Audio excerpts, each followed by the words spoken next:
El calendario marcaba el año 2005, y la imponente capital mexicana, una urbe conocida por su dinamismo y vibrante pulso, se vio repentinamente sumida en una profunda y generalizada perturbación. A lo largo de los meses finales de aquel año, específicamente desde el gélido octubre hasta las postrimerías de diciembre, una sucesión de macabros descubrimientos mantuvo a la ciudadanía en un estado de alerta constante y angustiosa. Una y otra vez, maletas de tonalidad oscura, abandonadas con una indiferencia helada en rincones insospechados del espacio público, revelaban en su interior restos humanos, desatando una oleada de conmoción y pánico. Esta escalofriante cadena de eventos generó un clima de temor palpable, una inquietud que se propagaba con la velocidad y opacidad de una sombra inmensa sobre la gigantesca metrópoli, alterando la rutina y la percepción de seguridad de sus millones de habitantes. Cada nuevo hallazgo reavivaba la ansiedad colectiva, alimentando rumores y especulaciones, mientras la población buscaba respuestas y las autoridades se esforzaban por contener la creciente ola de terror que amenazaba con paralizar la vida cotidiana. Sin embargo, la tensión, que ya se sentía casi insoportable, alcanzaría su punto álgido con una revelación subsiguiente que, por su naturaleza descarada y brutal, lograría conmover y horrorizar aún más a la opinión pública, confirmando los peores temores sobre la oscuridad que se gestaba en el corazón de la ciudad. El eco de los crímenes resonaba en cada calle, en cada hogar, tejiendo una intrincada red de miedo y desconfianza. Apenas transcurridos 3 meses de estos sombríos y desconcertantes acontecimientos, en una fría y desapacible jornada del 23 de enero del año 2006, las autoridades, en un acto que buscaba restaurar la confianza y ofrecer una respuesta concreta a la angustia ciudadana, presentaron ante los medios de comunicación a un individuo, presumiblemente el artífice de estos atroces crímenes que habían sembrado el terror. Su nombre, Raúl Ociel Marroquín Reyes. Un joven que por aquel entonces apenas había cumplido 25 años de edad, este sujeto, de complexión notablemente delgada, y una mirada que muchos de los presentes y futuros observadores describirían como desafiante, fría y profundamente penetrante, no manifestó en ningún momento el más mínimo indicio de arrepentimiento o remordimiento por sus actos.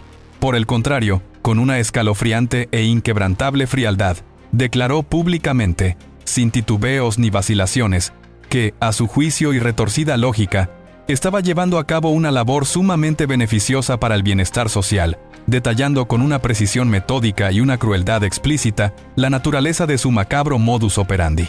Su declaración no solo resultó impactante por la absoluta carencia de arrepentimiento y la gélida indiferencia ante el sufrimiento humano, sino por la profunda convicción con la que intentaba justificar sus actos, un rasgo inquietante que dejaba al descubierto la perturbadora y deshumanizada psique de un depredador calculador.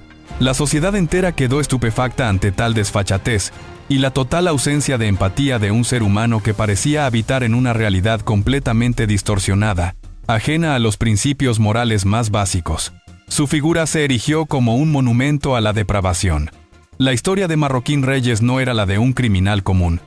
Era la narrativa escalofriante de una mente retorcida y dañada, forjada en un crisol de resentimiento acumulado y violencia latente, que encontraría en la vasta y compleja capital un escenario propicio para desatar sus más bajos y brutales instintos, sin barreras ni compasión alguna. La presentación oficial del presunto homicida apenas fue el preámbulo de una historia aún más compleja, enrevesada y espeluznante, que involucraría múltiples víctimas y un nivel de planificación que asombraría por igual a los experimentados investigadores y a la sociedad en general. Cada detalle de su perfil psicológico era un abismo de horror. Raúl Ociel Marroquín Reyes vio la luz en la apacible ciudad de Tampico, en el estado de Tamaulipas, un 1 de septiembre del año 1980. Desde sus primeros años, su infancia estuvo marcada por la imponente y sombría figura de un progenitor implacable y autoritario. Un hombre que no solo ejercía una disciplina férrea y asfixiante sobre su vástago, sino que también lo sometía a constantes maltratos físicos y psicológicos, sembrando en su alma joven una semilla de profundo dolor y resentimiento. Este ambiente hostil, represivo y carente de afecto fue, sin lugar a dudas, un factor determinante en la progresiva formación de la personalidad de Ociel, moldeando sus percepciones y su forma de interactuar con el mundo de manera profundamente negativa. Además de la violencia ejercida, el padre de Raúl profesaba un odio acérrimo y un profundo desprecio hacia la comunidad homosexual, sentimientos que expresaba en voz alta y de manera recurrente, casi como un mantra, en el seno familiar. Inevitablemente, estas ideas tóxicas y discriminatorias calaron hondo en la mente aún en desarrollo del joven Raúl, quien creció imbuido de la creencia distorsionada de que las personas con una orientación sexual diferente a la heteronormativa representaban un mal intrínseco o una desviación moral para la sociedad. Esta percepción aberrante, sembrada con persistencia por la figura paterna, sería el germen oscuro de la brutalidad sin límites y la crueldad desmedida que más tarde manifestaría en sus actos más depravados. Tras culminar sus estudios de bachillerato, Marroquín Reyes, buscando tal vez una estructura o un escape de su entorno familiar, ingresó al ejército, donde cursó durante un año la carrera de médico militar, desarrollando habilidades como soldado en el Hospital Regional Militar de Tamaulipas y ascendiendo, en un claro signo de su capacidad para la disciplina y el orden, al grado de sargento primero de sanidad. No obstante, después de un periodo de 4 años y 7 meses de servicio, inexplicablemente causó baja de la institución militar, un giro que marcaría un antes y un después en su trayectoria. Al abandonar las filas castrenses, se hizo perceptible en él un cambio profundo y alarmante. El joven disciplinado y metódico que había ingresado al ejército se había transformado. Con el transcurrir del tiempo y la experiencia militar, había desarrollado una violencia desmedida, acompañada de explosiones incontrolables de ira que lo consumían. Esta transformación lo convirtió en una persona notoriamente diferente a quien había sido en su juventud, un ser cada vez más oscuro y volátil. Posteriormente, Osiel se embarcó en la búsqueda de empleo en diversos lugares, enfrentando la dura realidad de su estatus. Su condición de desertor del ejército, una mancha en su historial, le acarreó considerables dificultades para hallar una ocupación estable y legítima, cerrándole muchas puertas. Frustrado por esta situación y sin encontrar un camino laboral que lo encauzara, decidió dedicarse al robo con violencia, una actividad que lo llevó a ser capturado en el año 2004 y a permanecer en prisión durante 1 año y 3 meses. Este periodo de encarcelamiento, lejos de reformarlo, pareció consolidar su resentimiento y su inclinación hacia la criminalidad. Tras cumplir su condena y recobrar su libertad, optó por dejar Tampico y establecerse en la bulliciosa y anónima Ciudad de México, buscando un nuevo inicio o, quizás, un escenario más amplio para sus oscuras inclinaciones. Allí, encontró una residencia en la calle Andrés Molina Enríquez, número 4223, Interior 2, en la colonia Austrias, perteneciente a la delegación Venustiano Carranza.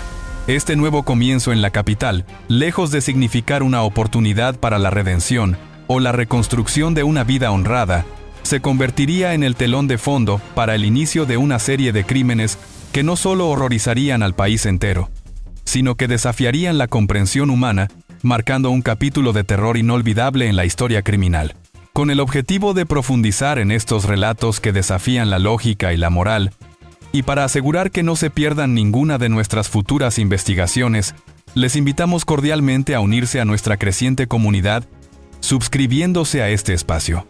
Su valioso apoyo es absolutamente esencial para que podamos seguir desenterrando estas historias, analizando sus complejidades y compartiendo las revelaciones que impactan. Una vez asentado en la vibrante y tentacular capital mexicana, Raúl Osiel Marroquín Reyes comenzó a frecuentar asiduamente la célebre Zona Rosa, un enclave conocido por su efervescente vida nocturna, donde convergen una miríada de bares, discotecas, cafés, restaurantes y una innumerable variedad de otras atracciones que atraen a un público sumamente diverso, en busca de entretenimiento y socialización. Este distrito, más allá de su opulenta oferta de ocio, era también un punto de encuentro predilecto para hombres homosexuales, un detalle que Marroquín Reyes no tardaría en explotar para sus propios y siniestros propósitos. Con cierta regularidad, y en medio de este ambiente de aparente libertad, Marroquín era abordado por individuos que le extendían invitaciones para salir, entablando conversaciones que él, con una habilidad maquiavélica, manipulaba a su antojo. Fue en este contexto, alimentado por una ira latente y reprimida, que había incubado a lo largo de los años en lo más profundo de su ser, que concibió un proyecto maquiavélico y espeluznante, la idea de transformarse en un asesino en serie, una determinación fría y calculadora que helaría la sangre de cualquiera que pudiera comprender su alcance. Pero este individuo no actuaría solo en su depravado cometido. Con una astucia particular, encontró un cómplice en un amigo, un tal Juan Enrique Madrid Manuel, a quien confió, con una frialdad perturbadora, sus oscuros y mortales planes. Juan Enrique no solo accedió a participar en estas atrocidades, sino que además, en un giro aún más perverso, le sugirió a Raúl que no se limitaran únicamente a la violencia y el sometimiento, sino que también podrían obtener beneficios económicos sustanciales, privando de la libertad a sus víctimas mediante el secuestro y la extorsión. Así, la noche del 21 de octubre del año 2005, ambos se encontraban en un antro de la zona rosa, acechando. Decidieron separarse estratégicamente. Como depredadores coordinados, Juan Enrique, el cómplice de Raúl, entabló conversación con un joven llamado Juan Carlos Alfaro. Tras un breve intercambio de coqueteos y palabras superficiales, se acercó a él y le preguntó si se encontraba solo. Rápidamente, iniciaron una plática en la que Juan Enrique, con aparente inocencia, indagó sobre la profesión del joven, su lugar de origen y su edad. Juan Carlos le reveló que era nativo de Michoacán y que apenas hacía 15 días que había llegado a la bulliciosa Ciudad de México, lo que lo hacía particularmente vulnerable. De repente, Juan Enrique se excusó por un momento y se dirigió a Raúl, quien observaba sigilosamente desde el otro extremo de la barra, con una mirada calculadora. Allí, mantuvieron una breve pero decisiva conversación, en la que acordaron que Juan Enrique se adelantara al Hotel Amazonas para preparar el sometimiento de su primera víctima. Este pacto siniestro sellaría el destino de varias vidas inocentes, inaugurando un capítulo de terror y dolor en la historia criminal de la ciudad, una oscuridad que comenzaba a extenderse sin piedad. Alrededor de las 2 de la madrugada, Raúl Ociel Marroquín y Juan Carlos Alfaro abandonaron el bar, sumergiéndose en la penumbra de la noche capitalina. El primero, bajo el engañoso pretexto de continuar la velada en un ambiente más íntimo, invitó al joven a pasar un rato en un hotel. Juan Carlos, sin sospechar en lo más mínimo las intenciones perversas y ocultas que se tramaban en la mente de su acompañante, accedió ingenuamente, y ambos se dirigieron a la habitación 619 del Hotel Amazonas, un establecimiento ubicado en Tlalnepantla. Una vez dentro de la habitación, Marroquín se dirigió al baño, un gesto que en ese momento pareció trivial pero que ocultaba un plan macabro. Tras unos momentos, emergió y se posicionó sobre el joven, al que le dio un beso, momento en el que, con una astucia maquiavélica y una frialdad espeluznante, le introdujo en la boca una pastilla. Juan Carlos, en un principio, creyó, con una inocencia fatal, que se trataba de una píldora para el aliento o alguna sustancia inofensiva, un detalle más de la supuesta velada. La ingirió sin dudar.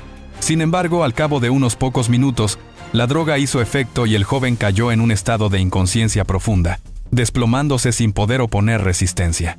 Al despertar, se encontró en una situación de terror inimaginable. Marroquín lo tenía sujeto por el cuello con un cordón y, con una voz gélida y cargada de amenaza, le espetó que se encontraban en el 6º piso del edificio y que lo arrojaría por la ventana si no colaboraba con sus exigencias.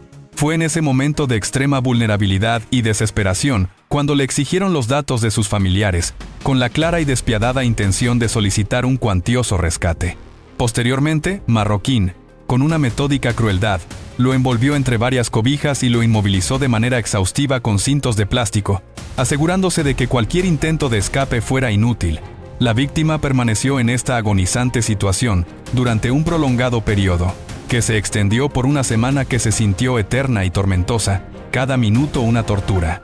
Finalmente, en un momento de lucidez y desesperación, Juan Carlos escuchó que se encontraba solo en la habitación. Un rayo de esperanza.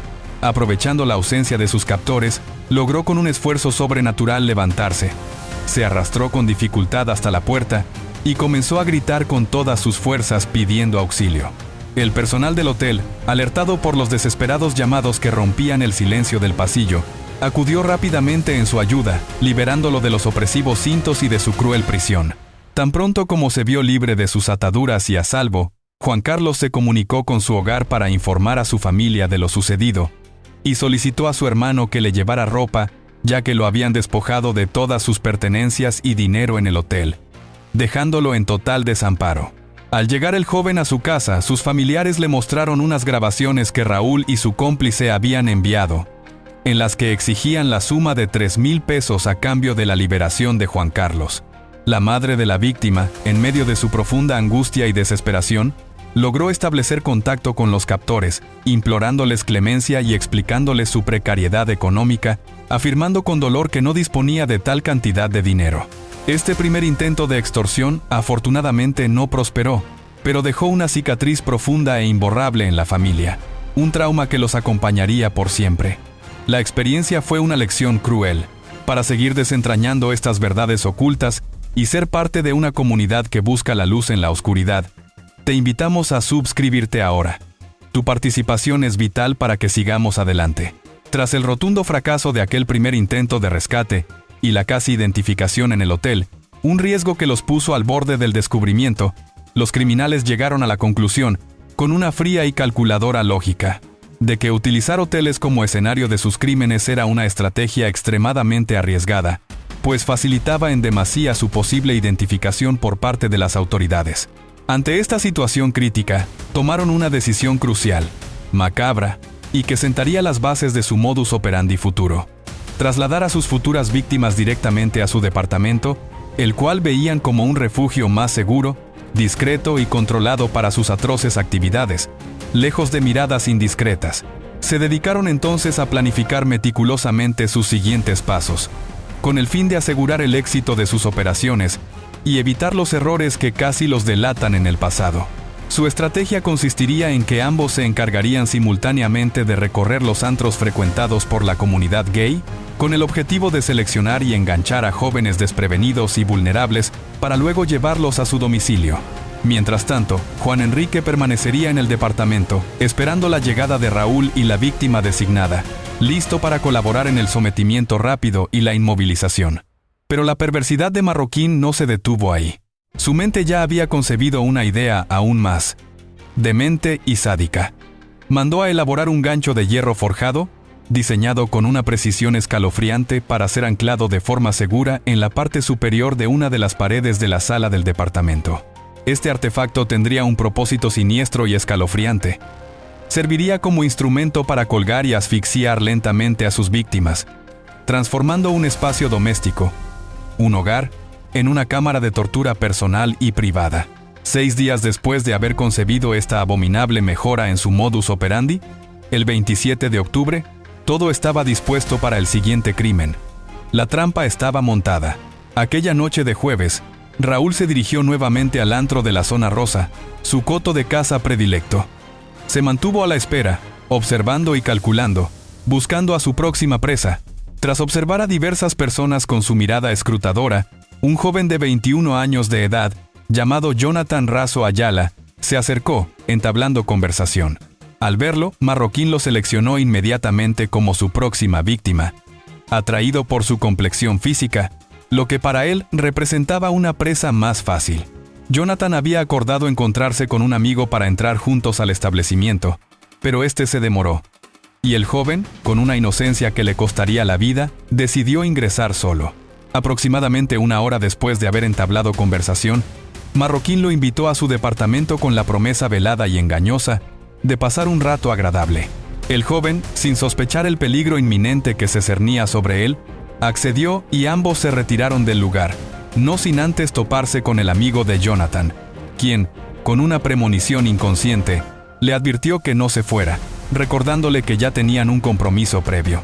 Sin embargo, Jonathan, cegado por la situación y la manipulación, desoyó la advertencia y decidió marcharse con su captor, sellando así un destino trágico e irreversible, un error que le costaría todo.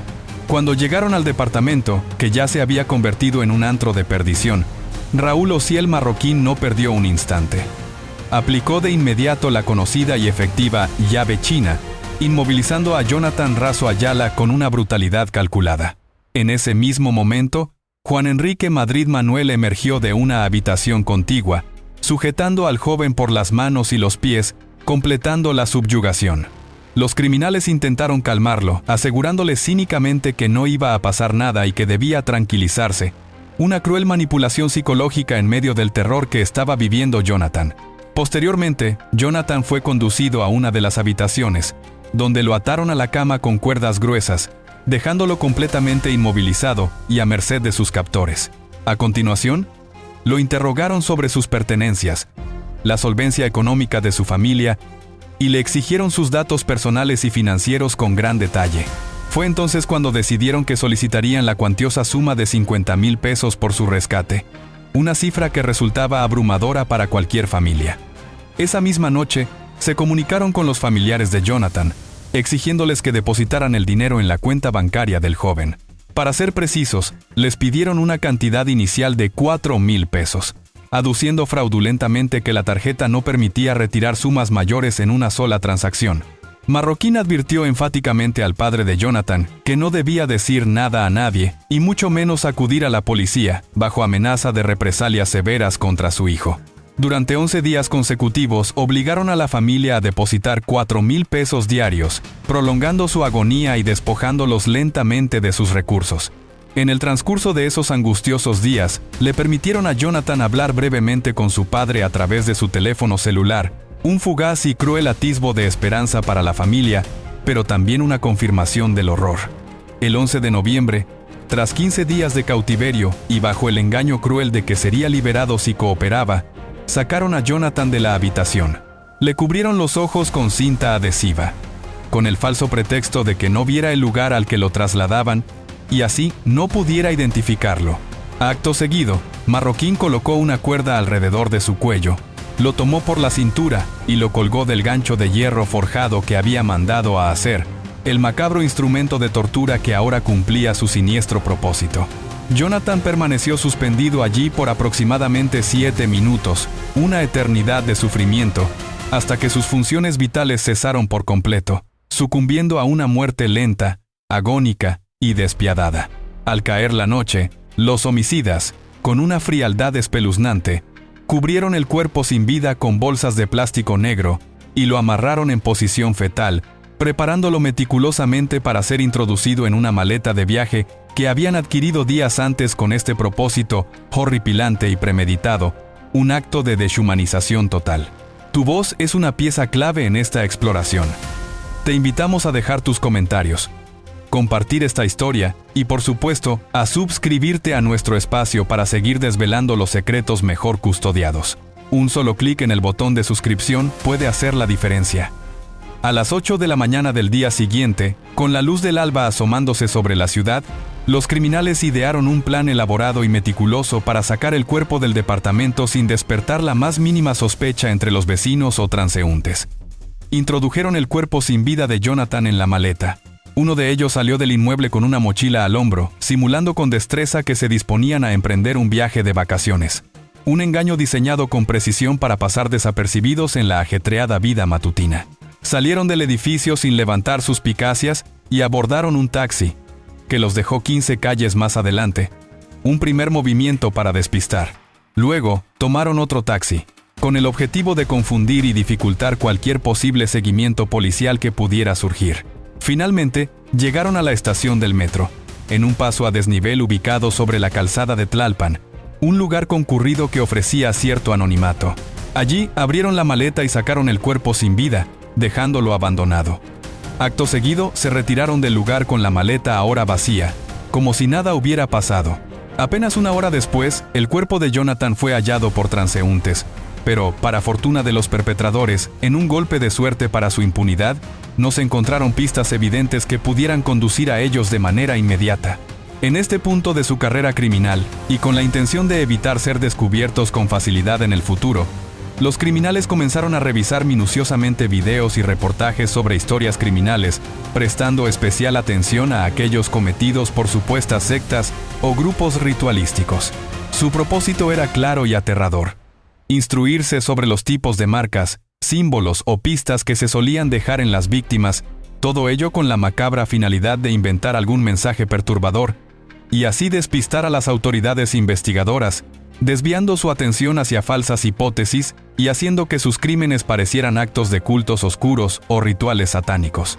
Esta evolución en su método evidenciaba una mente cada vez más retorcida, calculadora y cínica, dispuesta a aprender y perfeccionar sus técnicas de asesinato y ocultamiento, para eludir la justicia a toda costa y prolongar su reinado de terror.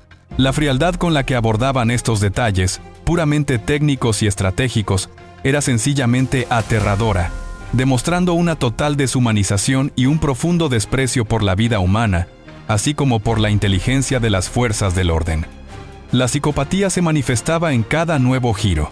El miércoles, 30 de noviembre del año 2005, Raúl Ociel Marroquín, con una audacia cada vez mayor, acudió nuevamente al mismo antro de la Zona Rosa, un escenario que se había convertido en su particular coto de caza. Alrededor de las 9 de la noche, se dirigió al baño, un espacio más íntimo y discreto, donde interceptó a un sujeto que, de forma casual, le entregó una tarjeta de presentación de una importante empresa televisiva. Se trataba de Ricardo Hernández López, de 31 años de edad, quien en ese momento iba acompañado de un amigo, lo que no disuadió a Marroquín.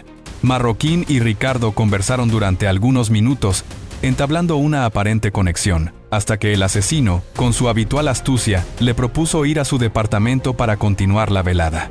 Salieron del lugar y abordaron un taxi, dirigiéndose hacia el destino funesto. Al llegar al inmueble, Juan Enrique ya los esperaba, listo para la siguiente fase del macabro plan. Raúl repitió exactamente el mismo procedimiento que había demostrado ser tan efectivo. Sometió a Ricardo con una llave china, neutralizándolo al instante. En ese preciso momento, su cómplice salió para inmovilizarlo por completo, colocándole cintos resistentes en los pies y las manos, asegurando su cautiverio. De igual forma, le pidieron que se tranquilizara y les proporcionara todos sus datos personales, con la intención de utilizarlos en la extorsión. Inmediatamente después, contactaron a sus familiares, a quienes exigieron la considerable suma de 8,000 pesos por su liberación.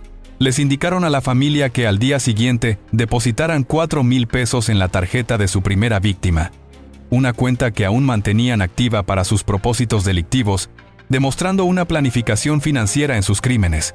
Posteriormente, obligaron a Ricardo a llamar desde su teléfono celular, haciéndole asentir y corroborar falsamente que se encontraba bien y que debía seguir todas sus instrucciones, una cruel manipulación para infundir esperanza y sumisión. En esa llamada, les exigieron a la familia depositar nuevamente 4,000 pesos, aclarándoles que esa primera cantidad era solo el inicio de un nuevo monto total para su liberación. Les advirtieron, con una frialdad intimidante, que si deseaban volver a ver a Ricardo, tendrían que reunir la escalofriante cifra de 120,000 pesos. E incluso, en un acto de extrema crueldad, les sugirieron que si no podían juntar tal cantidad, hipotecaran su propia casa para obtener el dinero, demostrando una total falta de escrúpulos. Ante tales amenazas desmedidas y la imposibilidad de afrontar económicamente la situación, la desesperada familia, rompiendo el silencio impuesto por el terror, acudió a la Procuraduría de Justicia para denunciar los hechos, donde fueron atendidos con celeridad por la Agencia Federal de Investigación. Agentes federales se presentaron en su domicilio para instruirlos detalladamente sobre cómo manejar tan delicada situación y cómo negociar con los secuestradores. Desde el sábado 3 hasta el jueves 8 de diciembre, los familiares de Ricardo recibieron más de 20 llamadas telefónicas, cada una cargada de angustia, desesperación y amenazas veladas, convirtiendo cada sonido del teléfono en un martirio. Para no perderte ninguna revelación que puede cambiar tu perspectiva, te instamos a suscribirte a nuestro espacio. Cada historia es un viaje a la psique humana, y tu apoyo nos permite continuar.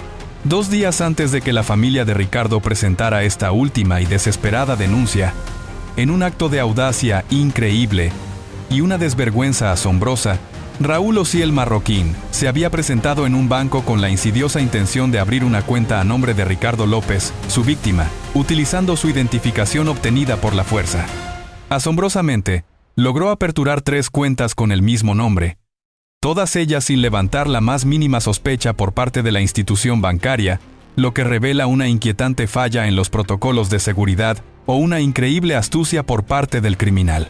Posteriormente a esto, los criminales volvieron a contactar a la familia de la víctima para indagar sobre la cantidad de dinero que habían conseguido reunir en medio de su desesperación. El padre de Ricardo les informó, con la voz quebrada por la angustia y el agotamiento, que solo habían logrado juntar 28,000 pesos, una cifra que apenas alcanzaba una fracción de lo demandado. En respuesta, Raúl les proporcionó los 3 números de cuenta que había abierto fraudulentamente para que depositaran el dinero allí, asegurándoles con su habitual y escalofriante frialdad, que en cuanto ellos retiraran la suma por la tarde, dejarían a Ricardo en libertad, sembrando una falsa esperanza.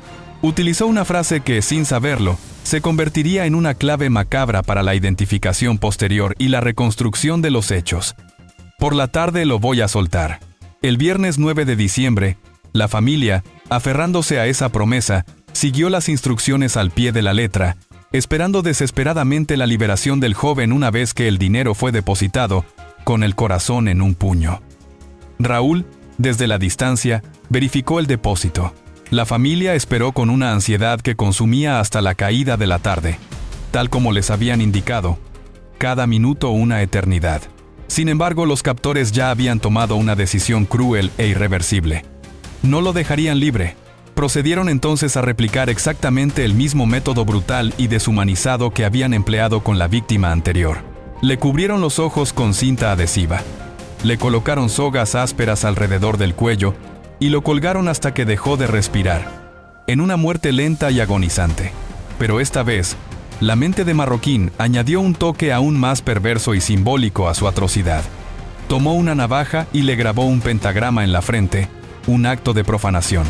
La intención era clara y cínica: hacer que las autoridades pensaran que se trataba de algún rito satánico o un crimen ritual, desviando la investigación y sembrando deliberadamente el terror y la confusión entre los encargados de la justicia. Luego, sujetaron la cabeza, los pies y las manos con hilo sintético de color blanco, compactando el cuerpo de Ricardo en una posición fetal para que ocupara el menor espacio posible. Después, lo cubrieron con bolsas de plástico negro y lo introdujeron en una maleta de viaje del mismo color, siguiendo el ya establecido modus operandi de ocultamiento. Tomaron primero un taxi que los llevó hasta el metro Chabacano, y desde allí, otro que los trasladó a la avenida Miramontes, donde, con la misma frialdad, abandonaron el cuerpo dentro de la maleta en un lugar solitario. A las 8:57 horas de ese viernes, una mujer encontró la maleta y, al acercarse, percibió su inusual y sospechoso peso. Decidió llamar a las autoridades, quienes, al llegar, encontraron el cuerpo de Ricardo aún tibio, una prueba escalofriante de la cercanía temporal del crimen, que indicaba que la muerte había ocurrido hacía muy pocas horas. Los días subsiguientes a estos macabros hallazgos, la revisión exhaustiva de los movimientos bancarios de las cuentas abiertas fraudulentamente por los criminales no arrojó resultados concluyentes, lo que frustró significativamente los esfuerzos iniciales de la investigación, dejando a los agentes en un punto ciego. Los bancos, a pesar de la audacia del criminal, no habían registrado nada sospechoso. Sin embargo, el 23 de diciembre, en un giro del destino cruel y despiadado, el padre de Ricardo, en medio de su angustia, vio en el periódico una nota que rezaba con una crudeza desgarradora: en maleta, 2 cuerpos. Impulsado por una premonición escalofriante y un instinto paternal, acudió al servicio médico forense CEMEFO, donde, para su horror y devastación más absolutos, se percató de que efectivamente se trataba de los restos mortales de su querido familiar. Una realidad que se le clavó en el alma. La agonía de la incertidumbre se transformó en la cruda y brutal realidad de la pérdida irreparable, sumiendo a la familia en un dolor abismal. A pesar de este trágico descubrimiento y de la creciente presión policial, la vorágine de violencia de Marroquín no se detuvo. Su sed de crueldad parecía insaciable. El 13 de diciembre de ese mismo año, otra víctima fue privada de su libertad, secuestrada en las sombras de la ciudad. Se trataba de José Ricardo Galindo Valdés. Raúl se comunicó con la madre del plagiado, quien, desesperada y sin recursos económicos para enfrentar tal demanda, le imploró con lágrimas en los ojos que no le hiciera daño a su hijo, argumentando su absoluta incapacidad para pagar el rescate exigido. Quizás por un fugaz ataque de lo que podría interpretarse como una chispa de humanidad, o, lo que es mucho más probable, por un cálculo frío y pragmático de la situación al percibir la inviabilidad del rescate, el asesino decidió dejarlo en libertad, un hecho inusitado en su patrón criminal. No obstante, antes de liberarlo, lo amenazó de muerte con voz gélida si se atrevía a denunciar los hechos a las autoridades, sembrando un temor profundo y duradero en la víctima y su familia, un trauma psicológico que los acompañaría por años. Esta liberación, aunque excepcional en su serie de crímenes, demostró la capacidad del criminal para variar su estrategia cuando las circunstancias no le eran del todo favorables o cuando la posibilidad de obtener beneficio económico era nula, optando entonces por la intimidación y la amenaza como herramientas de control y asegurando su silencio. La ciudad seguía en vilo, sumida en una oscuridad palpable, sin conocer el alcance real de la amenaza que se cernía sobre sus habitantes, mientras Marroquín, con una impunidad escalofriante y una mente retorcida, continuaba su macabro plan de terror, acechando en las sombras. Este es el momento de profundizar juntos en la verdad. No dejes que la información se pierda. Comenta, comparte y, sobre todo, suscríbete a nuestro canal para seguir descubriendo los secretos mejor guardados y las historias que pocos se atreven a contar.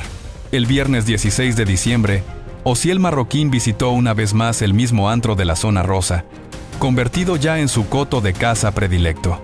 Un lugar donde se sentía invencible.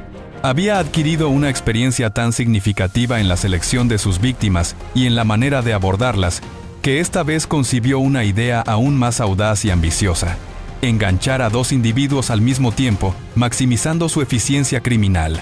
Primero, entabló una conversación con un joven llamado Armando Rivas Pérez, quien se encontraba en compañía de un grupo de amigos. El encuentro fue breve, pero duró lo suficiente para que Marroquín, con su habilidad para la manipulación, obtuviera un número de teléfono y una promesa de verse al día siguiente para almorzar y conocerse mejor. Un gancho inicial que sembraba la semilla de su trampa. Permaneció un rato más en el lugar, observando y calculando, y posteriormente se acercó a Víctor Ángel Iván Gutiérrez, con quien se mantuvo conversando durante un periodo más prolongado, cultivando una falsa confianza.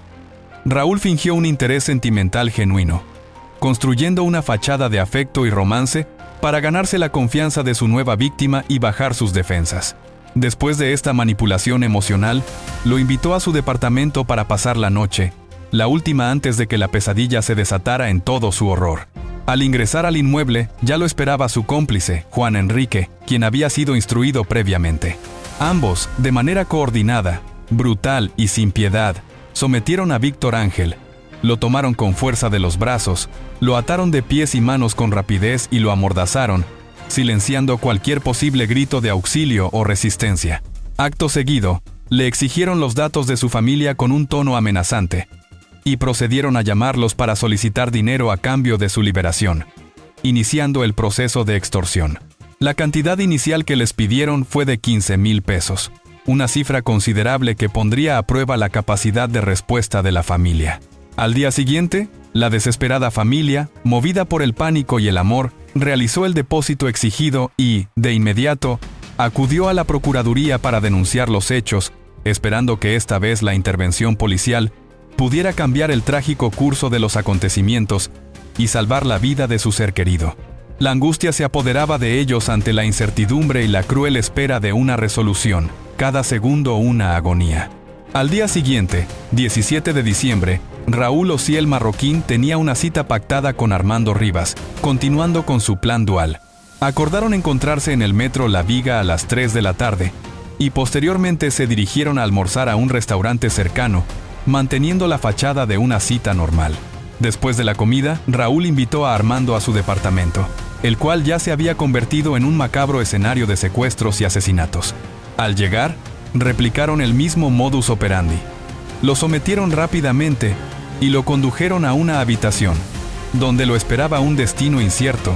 En otra estancia del departamento se encontraba Víctor Ángel, quien ya llevaba 18 horas en cautiverio, viviendo un infierno personal. Los criminales le arrebataron a Armando su credencial de elector y su teléfono celular, despojándolo de su identidad y su conexión con el exterior.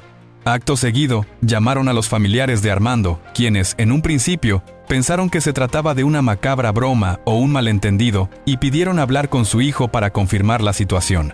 Minutos después, los captores volvieron a llamar a la familia. Y esta vez, Armando, con la voz quebrada por el miedo y la desesperación, confirmó la situación, desvaneciendo cualquier esperanza de que fuera un malentendido, y sumiendo a sus seres queridos en un abismo de terror. Posteriormente, trasladaron a Armando a la misma habitación donde mantenían encerrado a Víctor Ángel, ahora compartiendo un destino incierto. Allí, lo ataron de pies y manos y le cubrieron la boca con cinta adhesiva, silenciando cualquier intento de comunicación o grito. El lunes 19 de diciembre, a las 2:30 de la tarde, Raúl se comunicó nuevamente con la familia de Armando y les dio instrucciones precisas para que depositaran los 15,000 pesos solicitados en 2 cuentas bancarias diferentes, prometiéndoles falsamente que su hijo sería liberado una vez que se comprobara el depósito. Luego, les aseguró con cinismo que lo liberaría esa misma tarde. Roberto Rivas González, padre de Armando, acudió al banco para depositar los 15,000 pesos en las 2 cuentas bancarias, esperando ansiosamente el regreso de su hijo. Después de eso no recibieron ninguna noticia, solo un silencio ensordecedor. El 20 de diciembre, los captores llamaron a los padres de Víctor Ángel, prometiéndoles que dejarían en libertad a su hijo si depositaban los otros 15,000 pesos al día siguiente, repitiendo la cruel farsa. El padre de Víctor Ángel, desesperado y sin más opciones, realizó el depósito, pero, al igual que con Armando, no recibió más llamadas por parte de sus captores ni noticias de su hijo, hundiéndose en la desesperación. El jueves 22 de diciembre, con la Navidad acercándose y el ambiente festivo en contraste con su horror, los criminales habían tomado la terrible y calculadora decisión de privar de la vida a ambas víctimas. La razón era escalofriante y puramente pragmática. Juan Enrique, el cómplice, iba a pasar las Navidades en Tamaulipas, y no querían dejar cabos sueltos que pudieran comprometerlos en su ausencia. El primero en la lista de muerte fue Armando Rivas, seguido implacablemente por Víctor Ángel. Siguieron el mismo patrón macabro para realizar el acto final. Les cubrieron los ojos con cinta adhesiva, les colocaron la misma soga alrededor del cuello, y posterior a eso, los marcaron con una señal que simularía ser satánica, para despistar. Los metieron en las maletas, vestidos y sin zapatos, en una posición fetal forzada, torciendo sus cabezas a la altura del cuello para que cupieran en el reducido espacio, demostrando una crueldad sin límites. No te quedes con la duda que roe la mente. Atrévete a descubrir la verdad completa detrás de estos relatos escalofriantes. Suscríbete y únete a los pocos que se atreven a explorar lo inaudito, a mirar cara a cara la oscuridad que otros preferirían ignorar. Después de cometer los atroces crímenes que habían sembrado el terror en la capital, los homicidas planearon deshacerse de los cuerpos siguiendo el mismo patrón de las veces anteriores, buscando pasar desapercibidos. Bajaron las maletas a la calle, con la intención original de abordar 2 taxis por separado, una estrategia que esperaban fuera efectiva. Sin embargo, el peso de las maletas, que ahora contenían 2 cuerpos sin vida, era excesivo, y dificultaba enormemente su traslado, convirtiéndose en un obstáculo inesperado para su plan.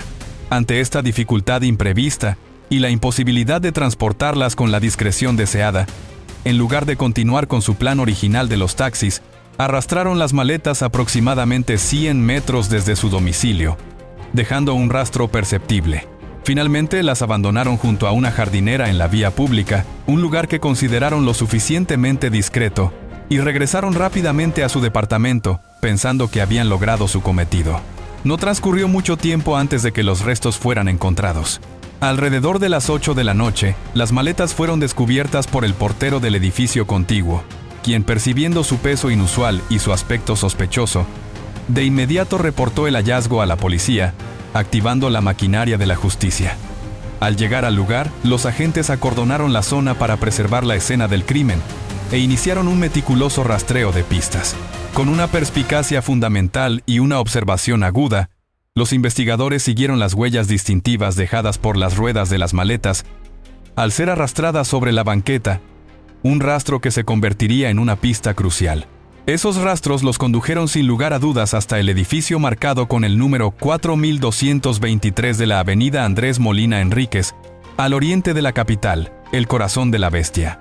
Sin embargo, en un principio, las autoridades, actuando con cautela y buscando maximizar sus posibilidades de éxito, no ingresaron de inmediato a registrar los departamentos. Se limitaron a tomar las declaraciones de los vecinos, recabando información preliminar y manteniendo una vigilancia discreta sobre el inmueble. Esta aproximación cautelosa buscaba evitar alertar a los posibles sospechosos que pudieran estar aún dentro, mientras se preparaban para una acción más contundente, acumulando pruebas que justificaran una intervención judicial directa en un crimen que ya había generado una alarma social sin precedentes y una oleada de miedo en la comunidad. Días después de la primera intervención, y con la evidencia contundente de las huellas de las maletas y las declaraciones cruciales de los vecinos, las autoridades obtuvieron una orden judicial para registrar el edificio, armados con el respaldo legal necesario.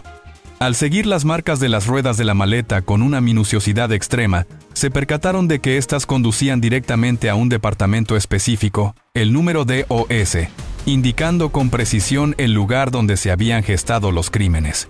Al no obtener respuesta a sus insistentes llamados a la puerta, los agentes se vieron obligados a entrar por la fuerza, irrumpiendo en lo que sería una escena de horror. En el interior del departamento, encontraron una gran cantidad de indicios y pruebas irrefutables que confirmaban la presencia de las víctimas en algún momento, un testimonio silencioso del sufrimiento.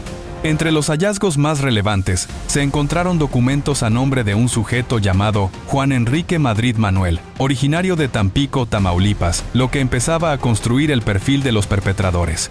También hallaron una boleta de libertad del Centro Reclusorio Preventivo de Tampico, Tamaulipas, lo que revelaba su pasado criminal y su familiaridad con el sistema penitenciario. Adicionalmente, se descubrieron documentos que indicaban que esta persona había pertenecido al ejército mexicano, al parecer con el grado de sargento, un dato que explicaba ciertas habilidades, la sangre fría observada en los crímenes y la capacidad de organización. En el mismo lugar se encontró un par de guantes, similares a los utilizados en carnicerías o en el manejo de alimentos, lo que sugería un macabro uso en la manipulación de los cuerpos sin vida, un detalle escalofriante. Además, se hallaron las identificaciones personales de las víctimas Ricardo López y Jonathan Razo Ayala, confirmando su identidad, así como las tarjetas bancarias de las cuentas que Osiel Marroquín había abierto fraudulentamente en el banco, haciéndose pasar por Ricardo, lo que demostraba la sofisticación de su engaño financiero y su planificación. También encontraron 3 tarjetas de teléfono, una fotografía de Raúl Marroquín con su exnovia, un gafete que identificaba a Juan Enrique como paramédico de Ciudad Victoria, y, de manera escalofriante y reveladora, la navaja de afeitar que utilizaba para marcar a sus víctimas con el infame pentagrama. El cúmulo de evidencia era sobrehumanante y contundente, proporcionando un retrato claro de los horrores cometidos, pero había un problema crucial y frustrante. Los captores no se encontraban por ningún lado, habiendo desaparecido sin dejar rastro aparente en un primer momento, prolongando la tensión de la búsqueda. Posterior a la incautación de todas las pruebas en el departamento, los investigadores, trabajando incansablemente, pudieron verificar un dato clave que desvelaba la ruta de escape de uno de los criminales. El día 22 de diciembre, Juan Enrique había comprado un boleto de autobús con destino a Tamaulipas, su ciudad natal. Por lo tanto, desde la noche de aquel jueves, no se le había vuelto a ver, confirmando su huida y la fragmentación de la dupla criminal. Desde el día 28 de diciembre, se estableció una orden de vigilancia permanente en el domicilio de Raúl Marroquín, con la esperanza de que regresara a su guarida. Pero durante días, a pesar de los esfuerzos, no se encontró ninguna señal de su paradero. Lo único que sabían las autoridades con certeza era que Marroquín seguía en el Distrito Federal, hoy rebautizada como Ciudad de México, moviéndose como un espectro invisible en la vastedad de la urbe, un fantasma que acechaba. La espera se prolongó durante semanas de tensión e incertidumbre, hasta el 23 de enero del año 2006, una fecha clave. Alrededor de las 7 de la tarde, agentes de policía que vigilaban pacientemente la zona, observaron a un sujeto con comportamiento sospechoso que se acercaba en reiteradas ocasiones al edificio bajo vigilancia, mostrando un interés inusual. La persistencia de su presencia levantó las alertas de los experimentados oficiales. Los oficiales descendieron de su vehículo y se aproximaron a él, cuestionándolo sobre su presencia en el lugar de manera directa pero cautelosa. El individuo, con una calma perturbadora que helaba la sangre, manifestó que en algún tiempo había habitado en el departamento número 2 en compañía de Juan Enrique, sin mostrar nerviosismo. Cuando le pidieron que se identificara, con una pasmosa naturalidad y sin dudar, mencionó llamarse Raúl Osiel Marroquín Reyes, confirmando la identidad del asesino más buscado. De inmediato, los agentes le solicitaron que los acompañara a la central, a lo que accedió sin ofrecer la más mínima resistencia, como si estuviera esperando ser descubierto. Durante el trayecto, con una frialdad que helaba la sangre y una sonrisa irónica, Marroquín les mencionó a los oficiales que ya sabía por qué lo detenían, demostrando su conciencia de sus actos. Aún más impactante fue su confesión de que estaba trabajando en encontrar más víctimas y que solo estaba esperando el regreso de Juan Enrique para que lo ayudara, ya que él solo no podía llevar a cabo sus planes de manera tan eficiente. Añadió, con una descarada planificación y un desprecio por la vida, que ya había identificado a otros 3 hombres, cuyos nombres eran Iván, Mario y Omar. Su detención no había frenado su mente homicida. Simplemente había interrumpido una serie de crímenes que estaban por llevarse a cabo, revelando la profundidad de su psicopatía y el peligro inminente que representaba para la sociedad. Su encarcelamiento fue un respiro para la ciudad. Finalmente, el artífice de tantos horrores fue presentado ante los medios de comunicación, con apodos que evocaban la profundidad y la crueldad de sus actos. El sádico o el asesino del arco iris, etiquetas que intentaban encapsular la brutalidad de su modus operandi. Durante su comparecencia pública, Raúl Ociel Marroquín Reyes no mostró ningún arrepentimiento, remordimiento o señal de culpa por sus crímenes. Su semblante permaneció impávido, reflejando una total indiferencia. Por el contrario, con una mirada gélida, intimidante y desafiante, afirmó haber hecho un bien a la sociedad, llegando incluso a mencionar que una de sus víctimas padecía VIH, intentando justificar así sus acciones con una lógica retorcida, cruel y deshumanizada que causaba repulsión. Se le veía visiblemente molesto, con una mirada intimidante y retadora hacia las cámaras y los periodistas, exhibiendo una total ausencia de remordimiento y una arrogancia que sorprendía y horrorizaba a todos los presentes, confirmando la patología de su mente. Por su primer crimen, Raúl Ociel Marroquín Reyes fue condenado inicialmente a 60 años de prisión, sin derecho a libertad condicional, una pena severa pero que solo era el comienzo. Sin embargo, a medida que se fueron comprobando y acumulando los demás asesinatos y secuestros de los que era responsable, la magnitud de sus delitos se hizo insostenible e innegable. Finalmente, el 6 de febrero del año 2010, la justicia pronunció una sentencia ejemplar que buscaba hacer eco de la magnitud de sus atrocidades. Fue condenado a la impresionante cifra de 280 años de prisión, una de las penas más severas impuestas en la historia criminal del país, y fue trasladado al penal de Santa Marta, Acatitla, para cumplir su condena, lejos de la sociedad a la que había aterrorizado. Esta condena fue el resultado de la comprobación irrefutable de sus múltiples crímenes y la ilegal privación de la libertad de sus víctimas, demostrando que, a pesar de sus intentos de evadirla, la justicia finalmente lo alcanzó. Este es un caso más que quedará perenne en los registros indelebles de los archivos policiales y en la memoria colectiva, una historia que la sociedad no debe ni puede olvidar, para que la crueldad de este hombre sirva como recordatorio de los abismos del alma humana. Los secretos más oscuros de la mente humana están a punto de ser revelados. ¿Estás preparado para confrontar la verdad que la justicia intentó silenciar? No permitas que el velo del tiempo borre la memoria de estos crímenes, que aún resuenan con un eco mortal. Únete a nuestra comunidad y suscríbete para desenterrar más verdades inquietantes que cambiarán tu percepción.